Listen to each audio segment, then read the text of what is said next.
നമസ്കാരം. ജാതക കഥകളിലെ 116 കഥ മണൽ കൊണ്ട് കയർ.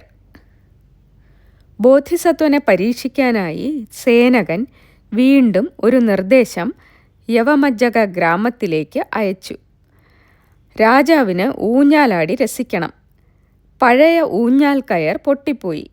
അതിനാൽ നിങ്ങൾ മണൽ കൊണ്ട് ഒരു കയറുണ്ടാക്കി കൊട്ടാരത്തിലേക്ക് കൊടുത്തയക്കണം. അല്ലെങ്കിൽ 1000 പണം പിഴ.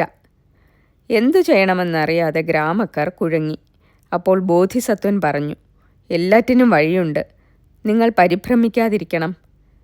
എന്നിട്ട് നന്നായി സംസാരിക്കാൻ അറിയുന്ന 2-3 പേരെ അടുത്തു വിളിച്ച് അവരോട് പറഞ്ഞു, നിങ്ങൾ രാജാവിൻ്റെ അടുത്ത് ചെന്ന് ഇങ്ങനെ ഉണർത്തിക്കണം, പ്രഭോ, ഏതുമാതിരി മണൽക്കയറാണ് വേണ്ടത്?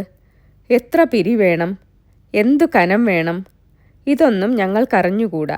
അതുകൊണ്ട് മാതൃകയായി ഒരു കഷ്ണം മണൽ കയർ തന്നേ തീരൂ.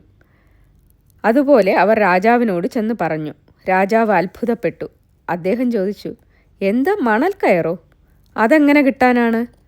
മണൽ കയർ കിട്ടാനില്ലെങ്കിൽ പിന്നെ ഞങ്ങളെങ്ങനെയാണ് മണൽ കയർ ഉണ്ടാക്കുക? അവർ പറഞ്ഞു. പിന്നെ നടന്ന കാര്യങ്ങളെല്ലാം രാജാവിനെ അറിയിച്ചു. കാര്യങ്ങളറിഞ്ഞ രാജാവ് ബോധിസത്വൻ്റെ ബുദ്ധിശക്തിയെ അഭിനന്ദിച്ചു. നന്ദി.